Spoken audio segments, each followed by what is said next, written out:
যদি আপনার ভিতরে জেদ থাকে তাহলেই আপনি সাকসেস হতে পারবেন। আর যদি আপনার ভিতরে জেদ কাজ না করে তাহলে আপনি সাকসেস হতে পারবেন না। দেখেন, হ্যাঁ, এখন আপনার দ্বারা হচ্ছে না, কিন্তু আপনার ভিতরে জেদ কাজ করে যে ওখান থেকেই আমি কিছু একটা করে দেখাবো, ওখান থেকেই আমি কিছু একটা হব। যতবারই ফেলিয়ার আসুক না কেন, যতবারই আমি ওখান থেকে হোঁচট খেয়ে পরে যাই না কেন, আমি আবার দাঁড়াবো, আমি আবার দাঁড়াবো। আমার টার্গেট ওটাই, আমার লক্ষ্য ওটাই। যদি এই রকমের জেদ কাজ করে তাহলে আপনি যে সাকসেস হবেন এটা কেউ কোথাও থেকে আটকাতে পারবে না। মূলত জীবনে বড় কিছু করতে চাইলে, বড় কিছু হতে চাইলে আপনার ভিতরে জেদ কাজ করাতে হবে। যদি আপনি জেদ কাজ করাতে পারেন তাহলেই আপনি বড় হতে পারবেন, সাকসেস হতে পারবেন, বড় পর্যায়ে যেতে পারবেন। দেখেন, আমাদের আশেপাশে কিছু অলস মানুষ আছে, তাদের হাতে সময় আছে, তারা চাইলেই এখন কিছু একটা করতে পারে।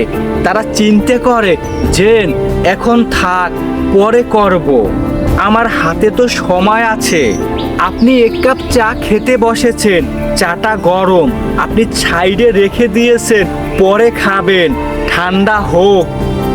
পরে খেতে গিয়েছেন, দেখেন ঠান্ডা হয়ে গেছে, একেবারে ঠান্ডা হয়ে গেছে। এখন কি আপনি ওই চাটা খেতে পারবেন? যদি গরম চাটা একটু একটু ফু দিয়ে আপনি খেতেন তাহলেই তো আপনি চাটা খেতে পারতেন, চায়ের স্বাদটা পেতেন। এখন চাটা ঠান্ডা হয়ে গেছে, আপনি তো ওখানে শরবতের স্বাদ পাবেন, চায়ের স্বাদ তো পাবেন না, আর ওই ঠান্ডা চাটাও তো আপনি খেতে পারবেন না। তাই যে সময়ের কাজ আপনাকে সেই সময় করতে হবে। অলসতা ছেড়ে দিন। হ্যাঁ, আপনার হাতে সময় আছে, থাকুক না, এখনো তো সময় আছে। এখন একটু কষ্ট করে কাজটা এখনই করব। যদি এখন করেন পরবর্তী সময়ে আপনি অন্য আরও কিছু করতে পারবেন। এর ফলে কি হলো, আপনি আরও একটা এক্সট্রা কিছু করতে পারলেন, আপনি একটু সামনে এগিয়ে গেলেন।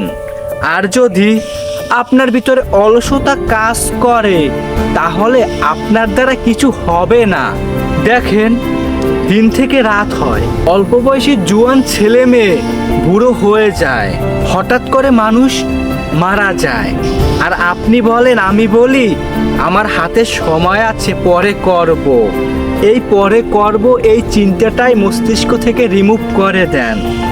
আপনার ভিতরে জেদ কাজ করান। যদি জেদ কাজ করে তাহলেই আপনার লক্ষ্যে আপনি পৌঁছতে পারবেন।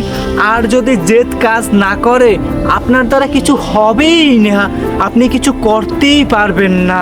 শুধু শুধু আমি সাকসেস হব, আমার আশেপাশের মানুষ সাকসেস হবে, সেগুলো আপনি দেখবেন আর আফসোস করবেন আর বলবেন আমার হাতেও সময় ছিল, আল্লাহ আমাকে দেয়নি, আমি চেষ্টা করেছিলাম।